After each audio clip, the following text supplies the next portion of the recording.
प्रिय विद्यार्थियों, संस्कृत की इस कक्षा में आप सबका स्वागत है। आज हम पाठ 4 का अभ्यास करने जा रहे हैं। तो पहला प्रश्न, एतानि वाक्यानि शुद्धानि अशुद्धानि वा लिखन्तु वदन्तु च। ये वाक्य शुद्ध हैं या अशुद्ध हैं, लिखो और बोलो। तो यथा जैसे छात्रा क्रीडनाय गच्छन्ति, अशुद्धम। इसकी हिंदी हुई छात्र खेलने के लिए जाते हैं, अशुद्धम। छात्रा अप्पु गृहम गच्छन्ति, छात्र अप्पु घर जाते हैं, शुद्धम। छात्रे प्रथमम भोजनम कृतम तदा क्रीडनम, छात्रों ने पहले भोजन किया फिर खेले, अशुद्धम। वयम शक्ति प्राप्तुम भोजनम कुर्मः, हम शक्ति प्राप्त करने के लिए भोजन करते हैं, शुद्धम। भोजने सर्वाणि तत्वानि स्युः, भोजन में सभी तत्व होने चाहिए, शुद्धम। भोजनम सर्वदा संतुलितम भवेत्, भोजन हमेशा संतुलित होना चाहिए, शुद्धम। शरीराय जलस्य आवश्यकता न भवति, शरीर के लिए जल की आवश्यकता नहीं होती है, अशुद्धम। वयम फलानां शाकानां सेवनं कुर्यामः, हमें फलों का और सब्जियों का सेवन करना चाहिए, शुद्धम। अस्माभिः प्रतिदिनम एकम सेवफलम अवश्यम खादितव्यम, हमारे द्वारा प्रतिदिन एक सेब फल जरूर खाना चाहिए, शुद्धम। अपक्वम शाकम न खादितव्यम, कच्ची सब्जियां नहीं खानी चाहिए, अशुद्धम। अस्मिन् पाठे पौष्टिक भोजनस्य विषये वार्तालापः अस्ति, इस पाठ में पौष्टिक भोजन के विषय में वार्तालाप है, शुद्धम। आगे चलेंगे। एतेषां प्रश्नानाम् उत्तराणि एकपदेन वदन्तु लिखन्तु च, इन प्रश्नों के उत्तर एक शब्द में बोलो और लिखो। छात्रा अध्यापिकाया सह कुत्र अगच्छन्, छात्र अध्यापिका के साथ कहाँ जाते हैं, तो हमने अप्पुगृहम को टिक किए यहाँ पर और लिखा भी अप्पुगृहम। छात्रा कदा एकत्रिता भवन्ति, तो भोजन काले।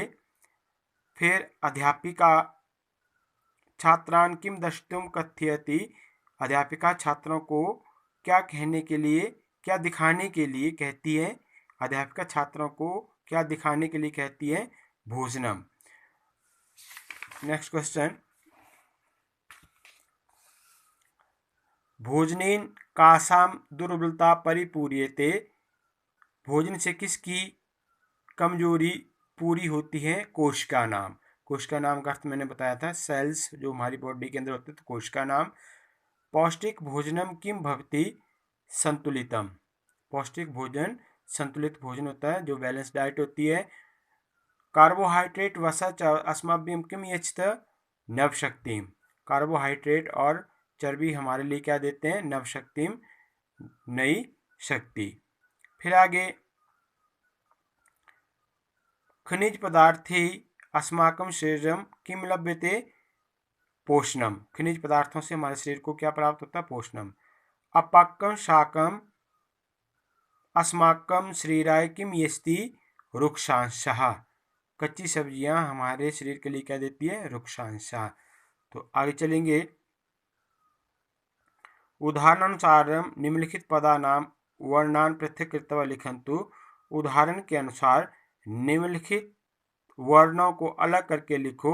तो ये वर्ण विन्यास है, इसमें स्वर और व्यंजनों को अलग अलग किया जाता है। जो स्वर होते हैं वो उनको स्वर और व्यंजनों को अलग अलग किया जाता है। जो व्यंजन होते हैं वो हलंत होते हैं और स्वर जो है वो हलंत नहीं किए जाते। इसमें इस प्रश्न के अंदर हलंत का विशेष ध्यान रखना। जैसे उदाहरण दिया यहाँ सप्तम, तो स हलंत प्लस अ, स के साथ अ स्वर है, प्लस प के साथ स्वर नहीं है तो प हलंत आ गया। फिर त हलंत प्लस अ प्लस म हलंत प्लस अ, तो बन गया सप्तम। इसी प्रकार एकत्रिता ए प्लस क हलंत प्लस अ प्लस त हलंत प्लस र प्लस ई प्लस त प्लस आ, अंत में जो है ता के साथ आ की मात्रा विसर्ग आ। क्रीडनम क हलंत र हलंत बड़ी ई की मात्रा ठीक है, क हलंत प्लस र हलंत प्लस ई प्लस ड़ प्लस अ, न हलंत प्लस अ और म। तो बन गया क्रीडनम। कृतम क हलंत प्लस री की मातर प्लस त हलंत प्लस अ प्लस म हलंत। आगच्छ, आगच्छ में आ प्लस ग प्लस अ प्लस च प्लस छ प्लस अ। तो फिर दुर्बलता दो प्लस उ र प्लस ब प्लस अ ल प्लस अ त आ। तो पौष्टिकम प प्लस औ फिर श हलंत प्लस ट हलंत प्लस ई प्लस क प्लस अ। तो इस प्रश्न के अंदर आपने जब भी स्वर और व्यंजनों को अलग अलग करना है तो इसमें व्यंजन जो है हलंत हो जाते हैं और स्वर हलंत नहीं होते हैं, जो मात्राएं वो हलंत नहीं होती हैं। तो इस बात का विशेष ध्यान रखना है। आगे प्रश्न नंबर 4, वर्णान संयोजनम लिखंतु वदंतु। जो वर्णों को जोड़कर लिखो और बोलो। तो उदाहरण है शक्ति, फिर आगे आ गया उक्तम, उक्तम, नेक्स्ट आ गया यस्मिन, फिर आगे आ गया तत्वानी, जोड़ करके लिखा हमने यच्छत, क्रियायाम और प्रसन्ना। फिर मेलनम, प्रश्न नंबर 5, स्तंभस्य पदानां ब स्तंभस्य पदेश है सार्थक मेलनम कुर्त। हमने अ और आ के स्तंभों का सार्थक मिलान करना है और इन दोनों को फिर मिला करके आगे हमने लिखना है। तो जैसे युष्मा भी क्रीडनम सम्यक कृतम, तो ये उदाहरण में लिखा हुआ है। दूसरा वयम मिलित्वा भोजनम कुर्याम, हमने यहाँ पर लिखा, मैंने नंबरिंग भी डाली हुई है, तो आप इन वाक्यों को मिलान करके यहाँ लिखेंगे। भोजनेन शक्ति प्राप्यते, भोजनेन शक्ति प्राप्यते, समुचितम जलम प्रतिदिनम पिबेत। फोर्थ का मिलान किया हमने। फिफ्थ का है कोशिकासु दुर्बलता भोजनेन ए परिपूर्यते, भोजने रोटिका शाकम व ना आसीत। तो मैंने नंबरिंग भी डाली हुई यहाँ पर और यहाँ मिलान भी किया हुआ है। तो आप इन दोनों वाक्यों को फिर यहाँ जो है लिखेंगे इस रिक्त स्थान के अंदर। उसी प्रकार आगे प्रश्न नंबर 6, समुचितम मेलनम कुर्त, समुचित मिलान करो रुक्षांशा। तो ये आएगा पाचन क्रिया, यहाँ मिलान भी किया हुआ है, लिखा हुआ है। फिर खनिज पदार्था शरीर पोषणम, प्रोटीन, प्रोटीन नव कोशिका रचना, कोशिका रचना, कार्बोहाइड्रेट नव शक्ति, विटामिन शारीरिक क्रिया, शारीरिक क्रिया। तो ये यहाँ मैंने नंबरिंग डाली हुई है और फिर इनको आपने दोनों को मिला करके आगे रिक्त स्थान में लिखेंगे इसको। फिर आगे चलेंगे आप कि पाठात शब्द रूपाणी चित्वा अधोलिखित तालिकायाम पूरयन्तु मूल शब्दों अपि लिखन्तु। तो पाठ से आपने ये जो विभक्तियां दी हुई है प्रथमा द्वितीय तृतीय चतुर्थी पंचमी षष्ठी सप्तमी संबोधन के दो दो शब्द चुन करके जो यहाँ लिखने हैं तीनों वचनों में, और मूल शब्द का भी आपने लिखना है। तो पहला है छात्र छात्रो छात्राः, ये छात्र शब्द है। फिर अहम अवाम वयम, ये अस्मत् शब्द है। द्वितीय विभक्ति वाले शब्द आगे फलम फले फलानी, फलम शब्द है। शाकम शाके शाकानी, शाकम शब्द है। फिर आगे चलेंगे तृतीय विभक्ति त्वया युवाभ्याम युष्माभि, युष्म शब्द है। भोजनेन भोजनाभ्याम भोजने, भोजनम शब्द है। चतुर्थी में आ गया फलाए फलाभ्याम फलेभ्य, फल शब्द है ये या फलम शब्द। फिर मह्यम अवाभ्याम अस्मभ्यम, अस्मत् शब्द। पंचमी वाले आ गए दुग्धात दुग्धाभ्याम दुग्धेभ्य, ये दुग्ध शब्द है।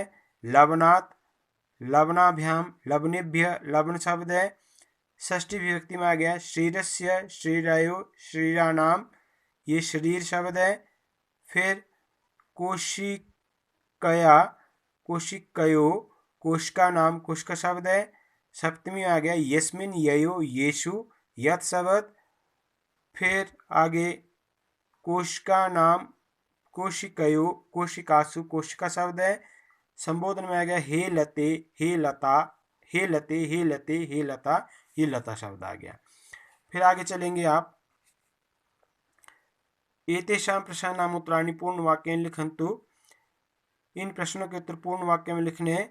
संतुलितम भोजनम किम कथ्यते, यस्मिन् भोजने सर्वाणि तत्वानि स्युः संतुलितम भोजनम कथ्यते। जिस भोजन में सभी तत्व हों संतुलित भोजन कहलाता है। प्रोटीन इति तत्वेन किम भवति, प्रोटीन इति तत्वेन नवकोशिकानां रचना भवति, नवकोशिका नाम रचना भवति। प्रोटीन इस तत्व से नई कोशिकाओं की रचना होती है।